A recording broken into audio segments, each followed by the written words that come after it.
Tonight's lesson is about comparing numbers in scientific notation. I'm hopeful by the end of this lesson you'll be very comfortable comparing two numbers in scientific notation to determine which is larger.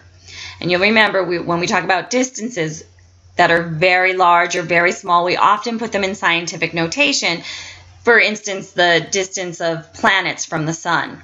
If we wrote them each in standard form and then compared them, those numbers would be so long you could lose track of zeros and it could get confusing. So a lot of times scientists rewrite numbers in scientific notation and then compare them to see distances. Before I get into talking about comparing numbers in scientific notation, I just want to make sure you remember how to compare numbers when they're written in standard form. So I'd like you to take a minute and place the correct symbol, less than or greater than, in each of the boxes. Pause the video, try it out, come on back. All right, hopefully you pause the video. I believe for this second example, it's pretty straightforward. If I look at this second example and I say, okay, I have 243,000, and here I have 75,000. If you have $243,000, you definitely have more money than someone who only has $75,000. I find sometimes very small numbers, numbers written between 0 and 1, are numbers that students are not as comfortable comparing. So let's take a look. We have them in decimal form. This is, oops, sorry about that. This one right here is, if I look at this, tenths, hundredths, thousandths, 10,000ths. So that's 7 10,000ths. Here, this number is 10,000 times smaller than 7.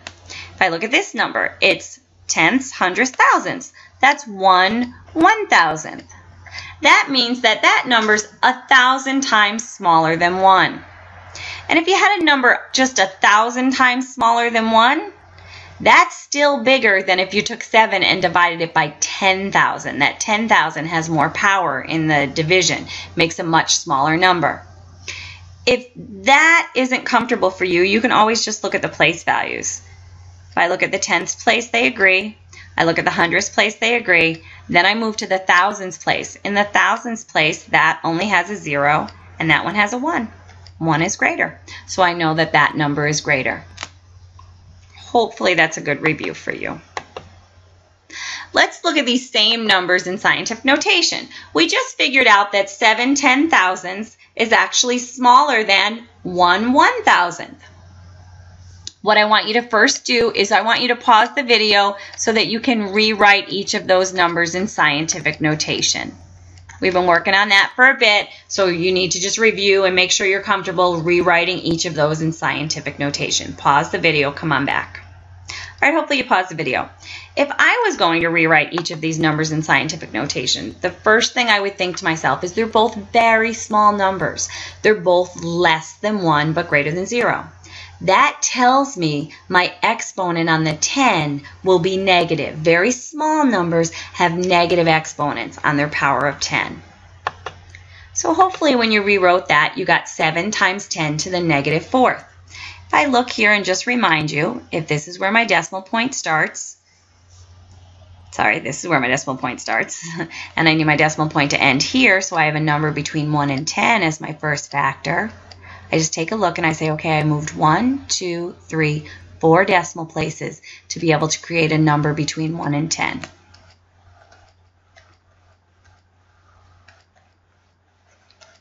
Okay, so that's where the 7 comes from, and I moved 1, 2, 3, 4 places. That's where the 4 comes from. It's a very small number, a number less than 1. Very teeny tiny numbers will have negative exponents. Hopefully you were comfortable rewriting that second one as 1 times 10 to the negative 3. Again, I need my first factor to be between 1 and 10. So I had to move my decimal point to here so I could have a factor between 1 and 10. 1 is between 1 and 10. And I moved it 1, 2, 3 places. So that's where the 3 comes from. It's a very teeny tiny number. Teeny tiny numbers, numbers between 0 and 1, have negative exponents. So that's why my exponent is a negative 3. And I just want you to remember, in standard form, 7 10,000ths was less than 1 1,000th. So guess what? Even in scientific notation, 7 10,000ths is less than 1 1,000th. And the key to look at with numbers written in scientific notation is the power on 10. That is the most powerful part of the number written in scientific notation. Whatever the first factor is, doesn't really affect which is larger or which is smaller, because this 10 to the negative 4 is very powerful. 10 to the negative 4 is 1 over 10 to the 4th, or 1 over 10,000. That means that that's going to be 10,000 times smaller than 7. The negative 3, 10 to the negative 3, is 1 over 10 to the 3rd. You remember that from our exponent unit. 10 to the 3rd is 1,000, so that's 1 1,000th of 1. So that's 1,000 times smaller than 1. And if you have something 10,000 times smaller, it's a much smaller number than something that's only 1,000 times smaller. So if you look here, negative 4, that exponent is less than negative 3. Negative 4 is definitely less than negative 3. It's to the left of negative 3 on a number line. So here's negative 1, negative 2, negative 3, negative 4. Because that exponent of negative 4 is less than negative 3, it's to the left of negative 3 on the number line, you're guaranteed that this number in scientific notation will be less than this number. I don't even really focus at all on the first factor. I focus on the exponent on the power of 10, because it's that exponent on the power of 10 that has all the power, that tells you where you need to order these.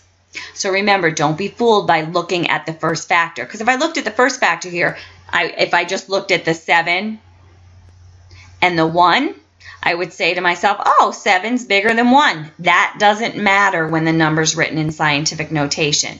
It's the exponent on the value of 10 that tells you which is larger. And because negative 3 is bigger than negative 4, this number in scientific notation is bigger than this number in scientific notation, just as it was in standard form.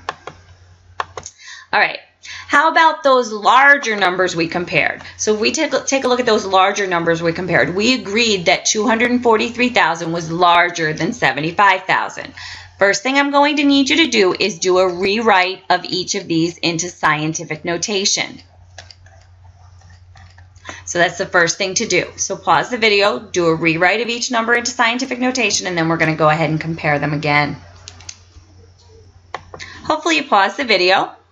First thing I note to myself, if I was rewriting these in scientific notation, I know I need a factor between 1 and 10, and I need a power of 10 to multiply that by. Because these are very large numbers, I know I'm going to have a positive power of 10. So if I take a look at this first example, to get a number between 1 and 10, I know my decimal point has to move between the 2 and the 4, because 2.43 is between 1 and 10. Then I move my decimal point 1, 2, 3, 4, 5 places to get there. So I know my exponent on the 10 will be 5, because it's a very large number. It's going to be a positive 5. Very similarly, to get this as a factor between 1 and 10, 75,000, I'd make that 7.5, because 7.5 is between 1 and 10. Then I take my original decimal point, and I just move it 1, 2, 3, 4 places to get there. So that's how I know my power here is 4. I know it's a positive because I start with a very large number. Large numbers, we're blowing them up. They need to have a positive exponent on the 10. Again, to compare these, in scientific notation, my 243,000 is still greater than my 75,000. And we don't want to focus on our first factor. What we want to focus on is that power of 10 and the exponent on the power of 10. The power of 10 has all of the power in determining which will be greater. So if I look at the exponents there, 5 is greater than 4. So therefore I know that this number in scientific notation is greater than that number in scientific notation. 10 to the 5th power. 10 to the 5th power is 1 with 1, 2, 3, 4, 5 zeros after it. That tells me this number is 100 1,000 times greater than 2.43. 10 to the fourth is 1 with 1, 2, 3, 4 zeros after it. So that tells me that that number is 10,000 times greater than 7.5. Well, if you have a number that's 100,000 times greater, definitely bigger than a number that's only 10,000 times greater. So again, you don't want to focus on that first factor. Don't be deceived by the first factor. Even though 7.5 is greater than 2.43, the part that has all of the impact on this number is that power of 10. And because 10 to the fifth is greater than 10 to the fourth, you know 2.43 times 10 to the fifth will be larger than 7.5 times 10 to the fourth. Hopefully you're starting to see this relationship. I'd like you to go ahead and try these three on your own. So you're going to pause the video. You're going to state which number written in scientific notation is greater than or less than the other. Take a minute, pause the video, try it out, and then come on back. All right, hopefully you paused the video. If I was going to compare these in scientific notation, what I would do is I would compare just my power on 10. -3 is greater than -5, so I know 3.2 times 10 to the -3 is actually greater than 4.5 times 10 to the -5. If I look here, I just look on my exponent on the 10. 7 is less than 8, which means that number in scientific notation will be less than the other. Mrs. Pearson often says, when in doubt, write it out. And what she means by that is if you're still having a hard time comparing two numbers in scientific notation, rewrite them in standard form and then compare them. Let me just quick show you that with the first one. If I take a look at 3.2 times 10 to the -3, 10 to the -3, I'm going to move that decimal point 1, 2, 3 places to the left. Fill in some zeros. That's 0.0032. If I took this and I did 4.5 times 10 to the -5th, I'd take 4.5, I'd move that 1, 2, 3, 4, 5 places to the left. I'd be filling in 1, 2, 3, 4 zeros, 0.000045. If I was going to compare them, look at the tenths place, they're the same. Look at the hundredths place, they're the same. So then I'd move to the thousandths place. 3 is definitely bigger than 0. So that value is definitely greater. So when Mrs. Pearson says, when in doubt, write it out, she means go ahead and convert back to standard form if you need to at this point. But hopefully you're getting more comfortable. All you need to do is compare the exponents on your powers of 10 when something's written in scientific notation. The larger the exponent on your power of 10, the larger that number will be in scientific notation. The greater your value will be. All right, a particle of dust weighs 7.53 times 10 to the -7. A human hair weighs 2.5 times 10 to the -4. Which weighs more, a particle of dust or a human hair? Hopefully you focused on those exponents on your power of 10, and hopefully you said to yourself, well, the human hair, -4, that exponent, -4 is greater than -7. -4 is to the right of -7 on the number line. So -4 is greater than -7, which means what weighs more? They want the one that weighs more. It's going to be your human hair. There you have it. All right, tonight's focus question. How can you compare numbers in scientific notation? I want you to talk about any strategies you can use to compare numbers in scientific notation. Your strategies might be different than mine. So I'd just like you to do a nice write-up on that. Bring it to class tomorrow, ready to share. Thanks. Try to have a good night. Take care. Bye-bye.